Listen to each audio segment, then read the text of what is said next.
Okay, ఇలా ఎట్లా ఊరుకుంటాం మేము? రైట్. వన్ బై వన్ మాట్లాడదాం సార్. జూపుడి గారు, గుడ్ ఈవినింగ్ సార్.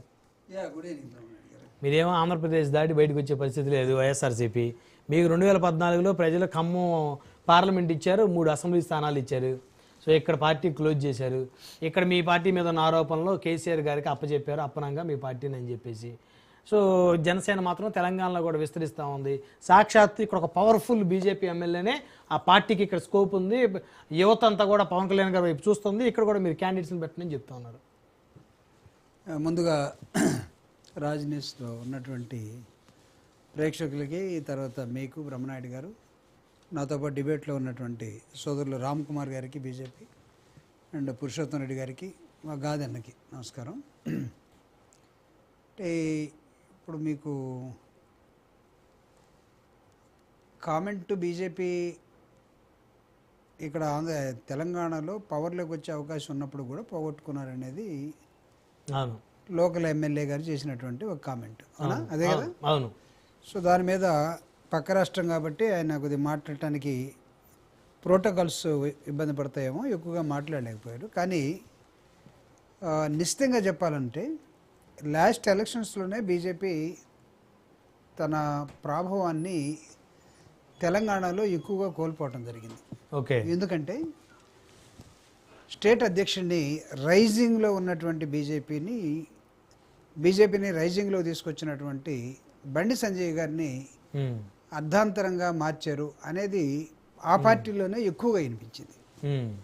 ఆ పార్టీలోనే దాని తర్వాత నుంచి మళ్ళీ అది పుంజుకోవాలనుకుంటే నాకు తెలిసి ఈ మధ్యకాలంలో చాలా కష్టకాలంలో కేంద్రంలో ఉన్న బీజేపీ కష్టంలోకి వెళ్ళిపోయింది. ఇంకా ఫర్గెట్ అబౌట్ తెలంగాణ తర్వాత ఆంధ్రప్రదేశ్, ఇవన్నీ కూడా నాకు తెలిసి ఇటీవల సండే నాడు వచ్చేటువంటి ఒక పత్రికలో, సండే పత్రిక కాదు డైలీ పత్రికలో, బీజేపీ కూడా జాతీయ పార్టీ అయినప్పటికి కూడా అది ప్రాంతీయ పార్టీ లక్షణాలని ఎక్కువగా పుణికిపుచ్చుకుందని రాశారు. ఒక ఎడిటోరియల్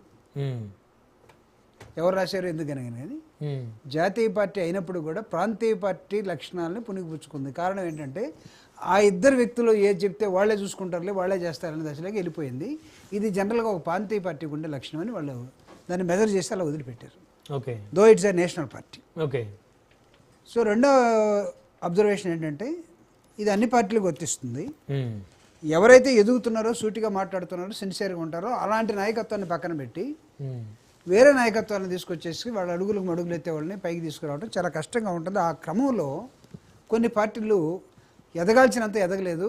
అంటే రాజశేఖర్ గారు చెప్పినట్టుగా అధికారంలోకి రావాల్సిన టైంలో రాలేకపోయింది. అనేకమైనటువంటి అనుమానాలు, లేకపోతే కాంప్రమైజెస్ అనేది ఎగ్జాక్ట్లీ అది సత్యం అనేది కూడా నేను భావిస్తాను. ఎందుకంటే నేను 84 నుంచి హైదరాబాద్లో ఉన్న వ్యక్తి. మీరు ఉమ్మడి ఆంధ్రప్రదేశ్లోనే ఎమ్మెల్సీగా పనిచేశారు కదా సార్. దానికి కారణాలు ఆ పార్టీ చూసుకుంటుంది. అంటే ఒక విశ్లేషణ చేయమని అడిగితే మాత్రం ఈ విధంగా చేస్తాం. ఎందుకు ఏంటి అనేది దట్ ఈస్ దేర్ బాదరేషన్. సో అక్కడ ఆంధ్రప్రదేశ్ నుంచి రామ్ కుమార్ గారు ఎంత సపోర్ట్ చేసినా, లేకపోతే ఇక్కడ ఉన్నటువంటి వాళ్ళల్లో మంచి లీడర్షిప్ని తీసి పక్కన పెట్టేసి, లేకపోతే రేషనల్గా ఉండేటువంటి నాయకత్వాన్ని మీరు డౌన్ చేసి తర్వాత పెంచుకోవాలనుకుంటే రేపు ఎవరితో వెళ్తారు. నెక్స్ట్ ఏమైందంటే ఇప్పుడు జనసేన తోటి వెళ్తే ఎలా ఉంటుంది అనేది వచ్చింది. జనసేన నాకు తెలిసి గాదన్న ఒప్పుకోకపోవచ్చేమో, కానీ ఇందాక మీరు చెప్పిన లైన్కి ఆయన కోపం వచ్చినట్టుంది. ఓకే. కోపపడకపోతే మళ్ళీ ఆయన కూడా ఇబ్బంది పడతాడు. It's a fact. అయితే నిర్మాణం లేదని కాదు, బలం ఉందా లేదా, నిర్మాణం సరిగా ఉందా లేదా. బలం మన అంద కాదు కదా, వాళ్ళ పార్టీ నాయకుడు అన్నది కదా మొన్న. అదే మీరు దాన్ని వేసి ఉంటే సరిపోయేది. ఆయన తనబోతున్నాడు కదా ఎవరున్నారు. కొన్ని వాస్తవాలు చేదుగా ఉంటాయి. సరే, ఎనీహౌ అది కూడా వాళ్ళ పార్టీకి సంబంధించిన అంశం, మనకు అవసరం లేదు. పెద్దగా మనం దాని లోపలికి వెళ్ళే కొద్ది మన పని ఎవరు చేయాలి, మన పని మనం చేయాలి కదా. సో అంతవరకు వదిలేద్దాం. ఆ రెండు కలిసి ఇక్కడ ఏమైనా అధికారంలోకి వస్తాయనుకుంటే అది నాకు తెలిసి చాలా పొలిటికల్గా మెచ్యూరిటీ థాట్ ప్రాసెస్ కాదనుకుంటాను. అంటే ఒక ఎమ్మెల్యే ఒక ఫైర్ బ్రాండ్ ఎమ్మెల్యే. ఎందుకంటే ఇక్కడ ఆల్రెడీ కాంగ్రెస్ పార్టీ తెలంగాణలో అధికారంలో ఉన్నటువంటి ఒక రాజకీయ పార్టీగా, జాతీయ పార్టీగా కాంగ్రెస్ పార్టీ ఉన్నది.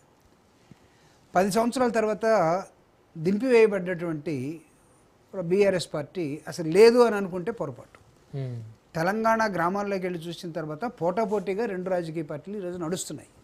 కొన్ని ప్రాంతాల్లో బీజేపీ ఉన్నది.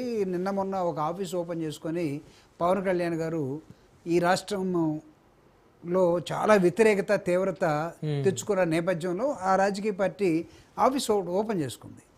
దాని తర్వాత వచ్చే acceptance for Janasena party Telangana state ఇది వాళ్ళు కొంచెం చెక్ చేసుకోవాలి acceptance.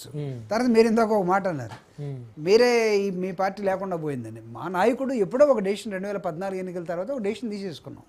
So we want to be there only. అది ఇక్కడ అందరికి ఒక డౌట్ ఏంటంటే జూపుడు గారు, ఇప్పుడు మీరు రాజశేఖర రెడ్డి గారితో ప్రయాణం చేశారు, ఆయన వెంట నడిచారు, ఆయన నాయకత్వంలోనే మీరు ఉమ్మడి ఆంధ్రప్రదేశ్లో ఎమ్మెల్సీగా ఉన్నాం. రాజశేఖర రెడ్డి గారికి ఇక్కడ అభిమానులు లేరా సార్ తెలంగాణలో? అంటే లేరని కాదు, అంటే ఒకటి ఉంది బ్రహ్మనాయుడు గారు, నువ్వు how practical you are, this is most important in politics.